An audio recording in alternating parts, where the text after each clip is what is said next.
नमस्कार दोस्तों, आप सभी का स्वागत है स्टडी होम पे। मैं हूं संगीता झा। दोस्तों, यहाँ पे मैं आज आपके साथ डिस्कस करूंगी कि क्या सचमुच में फेयर एंड लवली का नाम बदल गया है या फिर बदलने वाला है। तो फ्रेंड्स, हिंदुस्तान यूनिलीवर लिमिटेड ने फेयर एंड लवली से फेयर वर्ड को हटा लिया है। और क्या इसका नेम सच में अब सिर्फ लवली ही रहेगा या फिर इसमें कुछ और ऐड होने वाला है, इसी को लेके ये वीडियो बनाया गया है। तो इसको प्लीज पूरा देखिएगा, ध्यान से देखिएगा और चैनल को सब्सक्राइब करना बिल्कुल भी मत भूलिएगा। तो चलिए बात करते हैं। दोस्तों, आपको पता है कि भारत में फेयरनेस क्रीम्स का जो सालाना कारोबार है वो 2.5 हजार करोड़ का है और 2023 तक एक अनुमान लगाया गया है कि ये कारोबार 5,000 करोड़ तक बढ़ जाएगा। यानी फेयर एंड लवली और बाकी जितनी भी फेयरनेस क्रीम्स है, इसका हम जब भी टीवी पे ऐड देखते हैं तो हमें यही बताया जाता है, यही दिखाया जाता है कि इसको लगाने के बाद एक सांवली काली लड़की भी गोरी और सुंदर हो जाती है। पर क्या असल में ऐसा कुछ आपको देखने को मिला है? दोस्तों, फेयर लवली क्रीम जो है ये 45 साल से मार्केट में काम कर रही है, लेकिन एक भी लड़की को इसने आज तक गोरा नहीं बनाया होगा। यानी इनका मानना ये है कि जो लड़की काली होती है, सांवली होती है, वे सुंदर नहीं है। तभी तो इस तरह के एड्स हमें टीवी पर ये हर 5 मिनट के बाद देखने के लिए मिल जाता है। अब कई सारी मैट्रिमोनियल साइट्स हैं, जैसे कि आपकी शादी.कॉम्स हैं, तो या फिर आपके घर में हर संडे को एक न्यूज़पेपर आता होगा और उसमें आने वाली एड्स को अगर आप ध्यान से देखेंगे तो आपको पता लगेगा कि उसमें लिखा रहता है वर चाहिए या फिर वधू चाहिए, गोरी, सुंदर, गृह कार्य दक्ष। यानी कि उसको गोरी वधू भी चाहिए, सुंदर भी होना चाहिए और गृह कार्य दक्ष भी होना चाहिए। अगर इनमें से कुछ भी कम है तो उनको ऐसी बहू चाहिए ही नहीं। तो गोरा होना तो बहुत जरूरी है। यानी जो गोरी नहीं है वो सुंदर नहीं है, वे सब बेकार हैं, इनका तो यही मानना है। गोरे और काले लोगों में डिस्क्रिमिनेशन होता है, लोग उन्हें अलग ही नजर से देखने लगते हैं। तो हम बात करेंगे आगे पुराने जमाने की बात करते हैं, यानी कि बहुत साल पहले की, अंग्रेज लोगों की। जब ब्रिटिशर्स इंडिया आए थे, जब ब्रिटिशर्स ने अफ्रीका के लोगों को बंदी बना लिया था, उनको उनसे मजदूरी कराते थे, वहां पे स्लेवरी सिस्टम बना लिया था उन लोगों ने। तो अंग्रेज जो थे वो गोरे थे और उनको लगता था कि हमको भगवान ने इनका, काले लोगों का उद्धार करने के लिए हमको भेजा है, तो वो खुद को महान समझते थे। ठीक है। जब उन्होंने अफ्रीका के लोगों को देखा तो उन्होंने पूरी प्लानिंग बना ली कि ये लोग काले हैं, काले लोग हमारे स्लेव्स बनेंगे। और वहां वे क्या करते थे, लीगली स्लेवरी सिस्टम स्टार्ट हो गया वहां पे। वे जहाज से, शिप से अफ्रीका को, अफ्रीकन लोगों को अमेरिका, ब्रिटेन सब जगह ले जाते। वे लोग रास्ते में भूखे रहते थे जब वो शिप से सफर करते थे, सॉरी। और जो रास्ते में मर जाते थे उन्हें वहीं फेंक दिया जाता था। कोई उनसे, उनके साथ कोई, किसी भी प्रकार की कोई भी उनके साथ ये नहीं दिखाया जाता था, ऐसा बर्ताव नहीं किया जाता था कि वो इंसान है। उनको बेचा जाता था, खरीदा जाता था, उनको गुलाम कहा जाता था। गोरे खुद को सुपीरियर समझते थे क्योंकि अफ्रीकन काले थे और उनको लगता था कि हम ही इनका उद्धार कर सकते हैं, इनका उद्धार पृथ्वी पे और कौन करेगा।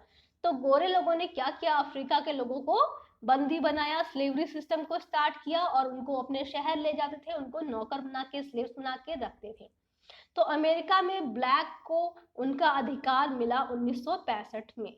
और रिसेंटली आप लोग जानते ही होंगे, जब से जॉर्ज फ्लॉयड की मौत हुई है पुलिस की कस्टडी में, जब उनको पुलिस अरेस्ट कर रही थी उसी दौरान उनकी मौत हो गई।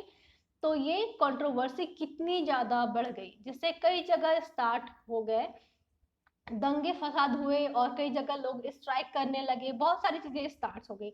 इसके बाद हम बात करते हैं शादी.कॉम के बारे में। तो टीवी पे आपने देखा होगा या फिर सुना होगा, कहीं भी रेडियो पे, अखबार में, तो जिसमें फिल्टर्स यूज किए जाते हैं। आपको पता ही नहीं होगा कि शादी.कॉम जो है वो आपकी एक्चुअल इमेज कभी भी नहीं लगाती है, उसमें फिल्ट्रेशन सिस्टम है और वो फोटो को क्या करती है, फिल्टर कर देती है। तो शादी.कॉम क्या करती है, आपने उसमें फोटो अपलोड किया, वो क्या करेगी, फिल्टर करके आपको गोरा बना देगी और सांवले और काले लोगों को गोरा करके वो फिल्टर यूज करके पिक्स को अपलोड कर देंगे वहां पे। और अगर कोई लड़का या फिर कोई भी, अगर आप अपने लिए कोई लड़का ढूंढ रहे हैं, वर ढूंढ रहे हैं, वधु ढूंढ रहे हैं, तो आपको पिक्स में तो कोई और बंदा दिखेगा, सामने आप देखोगे तो आपको कुछ और दिखने के लिए मिल जाता है। तो धोखा तभी हो जाता है जब आप उसको सामने से देखते या मिलते हो। तो एक दिन में ही इतना बवाल मच गया कि शादी.com ने स्किन टोन फिल्ट्रेशन को अपनी वेबसाइट से हटा दिया। अब अगला नंबर आता है जॉनसन एंड जॉनसन कंपनी का। इन्होंने क्या किया, अब इन्होंने कई सारे फेयरनेस क्रीम्स जो इनकी वेबसाइट पे थे उनको बेचना बंद कर दिया। देखिए, Johnson and Johnson to stop selling fairness products in India, इन्होंने इंडिया में अपने प्रोडक्ट्स को बेचना बंद कर दिया। कैसे, कई सारे प्रोडक्ट्स आते थे जॉनसन एंड जॉनसन के, जैसे clean and clear, deep action, disaster, पता नहीं क्या क्या कौन कौन सी क्रीम्स आती थी इनके। तो इन्होंने क्या कर दिया, अपने क्रीम्स को इंडिया में बेचना ही बंद कर दिया। इन सब के बाद हम बात करते हैं हिंदुस्तान यूनिलीवर की। तो इन्होंने भी फैसला किया है कि फेयर एंड लवली से फेयर शब्द को हटा दिया जाए और फेयर की जगह पर ये यूज करेंगे ग्लो शब्द, यानी कि फेयर एंड लवली अब बन जाएगा ग्लो एंड लवली। तो फेयर एंड लवली पिछले 45 सालों से लोगों को फेयर बनाने में लगी है, बस कोई बंदा फेयर नहीं हुआ आज तक।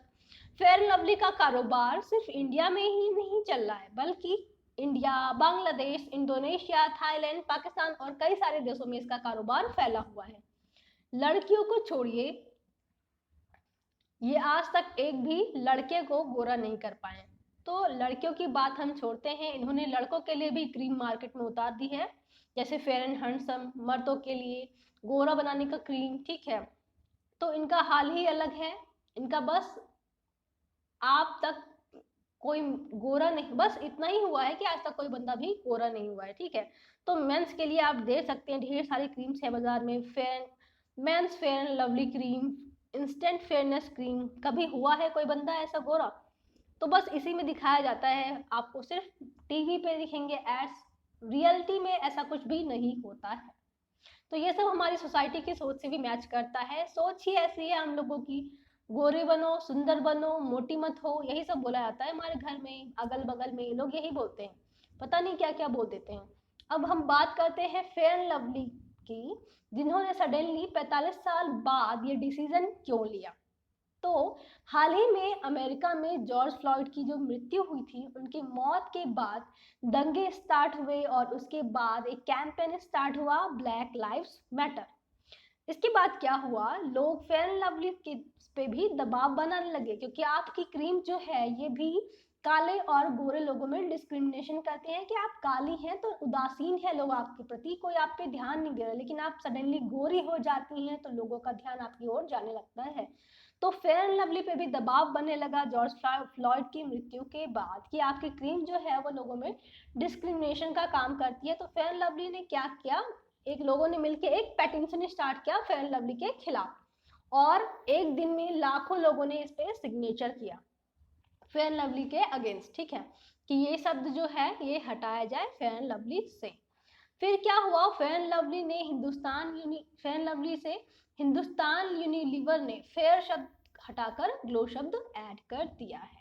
लोगों को क्या करना चाहिए, इन ब्रांड्स का यूज करना बिल्कुल बंद कर देना चाहिए, क्योंकि जहां जहां आपको दिखे ग्लो, फेयर ऐसे शब्द, तो आप समझ जाइए कि ये आपको बेवकूफ बना रहे हैं। जहां जहां आपको फेयर, ग्लो, हैंडसम, रेडिएंट ऐसे सब दिखे, ऐसे ब्रांड्स की कोई भी चीज दिखे, तो आप उनका यूज करना बिल्कुल भी बंद कर दो। और अगर आपको कोई कहीं भी, अगर आपके घर परिवार में, आपके मोहल्ले में, आपकी सोसाइटी में कोई भी आपके काले होने पर आप पे दबाव बनाता है कि गोरे बनो और ऐसे बनो वैसे बनो, तो उनको पलट के ढंग का जवाब दीजिए कि काले होने से कोई फर्क नहीं पड़ता है।